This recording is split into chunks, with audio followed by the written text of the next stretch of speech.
झेप मराठी, आरसा महाराष्ट्राचा। धुळ्यात भाजपा आणि उबाठामध्ये राडा, बैठकीत अधिकाऱ्यांसमोरच भिडले। हॉकर्स झोनचा विषय पडला बाजूला।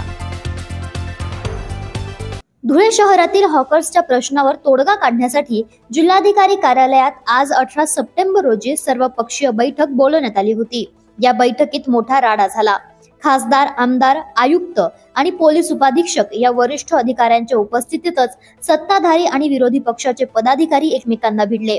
हॉकर्स झोनच्या विषयावर चर्चा होत असताना हातगाडी व्यावसायिकांचे समर्थन करणाऱ्यांच्या घरासमोर गाड्या लावाव्यात अशी टिप्पणी भाजपाच्या एका माजी नगरसेवकाने केली।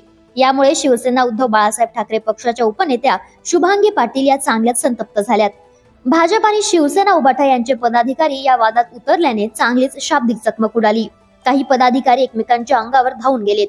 लोकप्रतिनिधी आणि अधिकाऱ्यांसमोरच झालेल्या या वादामुळे सभागृहातील वातावरण चांगलेच तापले। बैठकीतील हॉकर्स झोनचा मूळ मुद्दा बाजूला पडून गोंधळ सुरू झाला।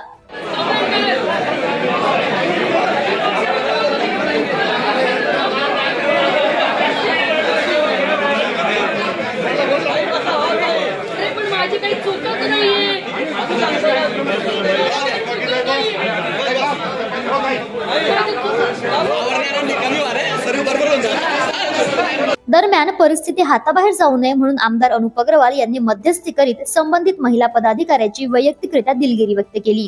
त्यांच्या हस्तक्षेपामुळे वातावरणातील तणाव काही प्रमाणात निवळला। या घटनेमुळे मूळ हॉकर्सचा प्रश्न मागे पडून बैठकीत झालेल्या राजकीय गोंधळाची शहरात चांगलीच चर्चा रंगली।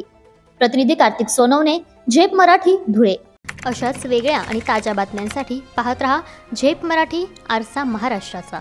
संपादक प्राध्यापक अनिल चव्हाण, धुळे।